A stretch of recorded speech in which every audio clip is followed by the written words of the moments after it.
Hello ladies and gentlemen, and welcome to a new episode of Know Your Enemy.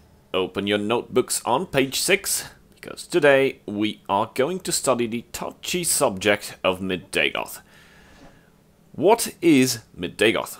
It's a highly versatile deck. It has a lot of variations, and it's the most feared deck, in my opinion, right now. It can defeat almost anything with the proper draw, and it has the ability to draw properly because it has a good curve to it. It has big stuff, can challenge almost anything, good trades, getting rid of shackles, drain, and most importantly, reach in late game, such as Aspect of his Scene, Uncano, Tazcad, 3 lightning bolts, and 3 copies of Cliff Racers. Those are basically the base cards that you will find in any Mid-Dagoth deck. So let's begin with rule number 1. Rule number 1 is go full aggro. But your aggro deck needs to be calculated. Why? Because, for example, if you're playing Lalu, you might find yourself with cards that are actually no good. Having a 75 cards deck can play sometimes against you, even for Mid-Dagoth sometimes. But Mid-Dagoth has a multitude of creatures that are basically standalone versions of I'ma hit your face, while with Lalu, you don't have that liberty. You have small stuff and you're waiting for something to boost them, like Divine Fervors, or something to use, both lanes being active, such as Pit Lion. So, my advice, go Crusader. Crusader, so far as I've seen, is has the best win consistency against Mid-Dagoth, not just by my observations, but by others as well. Remember to fit in your yellow-based decks Penitus Oculatus Agent. Because we're getting to rule number 2. Rule number 2 says have good silence cards in your hand. Likely in your hand, in your deck, but you need to have them in your hand. So if you play a match and you draw some silence cards that are pretty cheap, you might want to keep those. Now, as I've said, Dagoth is a tempo deck, so once the deck builds up early on, it's pretty much unstoppable because you have to take care and start removing.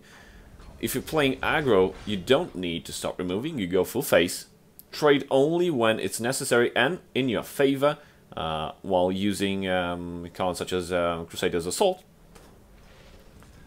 Remove the tempo cards, such as Awakened Dreamer, and stuff that basically block you from using specific cards in your hand, such as Withered Hand Cultist, and keep silences in your deck and in your hand, and keep them specifically for cards such as Lava Atronach, being summoned by Mighty Conjuring, Hand of Dagoth, and I think that's about it. You also might want to stop its early advance with Daggerfall Mages, but that's 50-50. So if you remove the tempo ability from that deck, you have increased your chances to about 80% of winning the match. Why is that? Because those 20% can be left into the Mid-Dagoth playing to its outs, meaning can wait, you stop breaking runes, Mid-Dagoth can wait, suddenly a nasty Cradle Crush Giant comes in, ruins your entire lane, if your cards are not buffed with Divine Fervors or with the allies that give you +1/+1. If the top card of your deck is a yellow one, that's about it with the Crusader.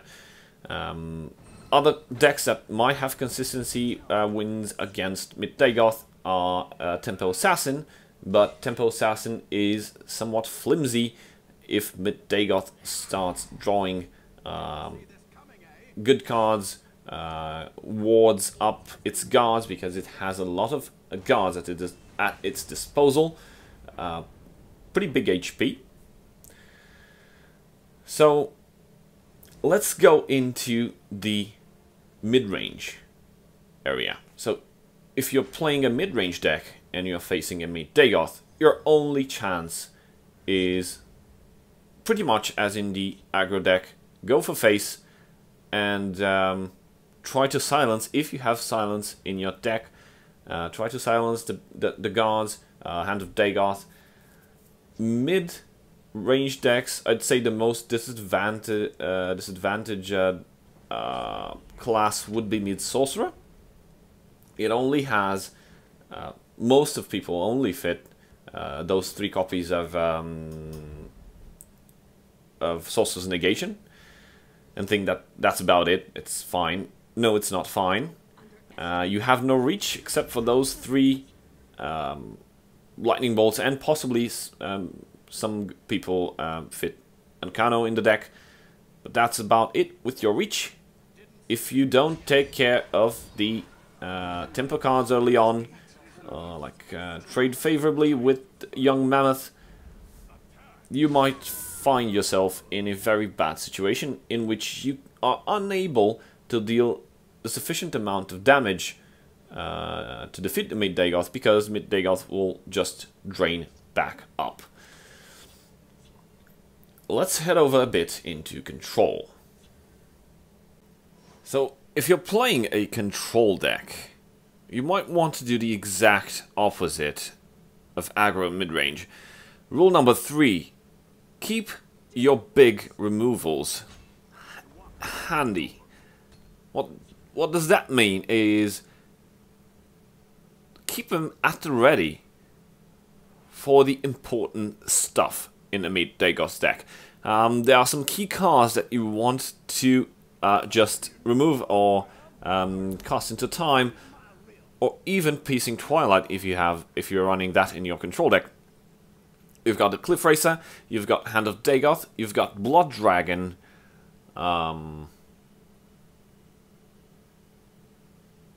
Let's say that's about it. Those are very, very important creatures, because they either use a synergy, such as buff the Awakened Dreamers, or can be boosted with extra damage, and that will just obliterate you right away. So we want to keep an eye out for those and remove those from the board and from the opponent's deck. You don't want to burn your actions too early, and keep a lookout for Withered Hand Cultists. If one of those spawns on the board, make sure you have a Sorcerer's Negation, something to be very good against removing. Remember, with control, you've got guards, you've got a lot of stuff to handle all the other creatures. Don't use your actions on the early tempo. Use the guards to your advantage and stop the Mid-Dagoth tempo. But wait, there's more. Rule number 4. Keep an eye out for bait. Experienced Mid-Dagoth players will know when to bait you, especially if you haven't been playing control for long. Experienced players usually know other experienced control players. It's the laws of the game. We all know each other, right, at some point. So keep an eye for bait, because you will get baited. If you bite it, you may be in a horrible situation. Bait means mid-Dagoth throws a card on the board that has a lot of flags on it, like kill it or it will ruin your day. One such example is, and I've covered it in one of my previous videos, actually two of my previous videos, it's Ashlander Punisher, and also Awakened Dreamer. That's also bait. You'll soon figure out what bait means. Bait forces you to use good removals against it.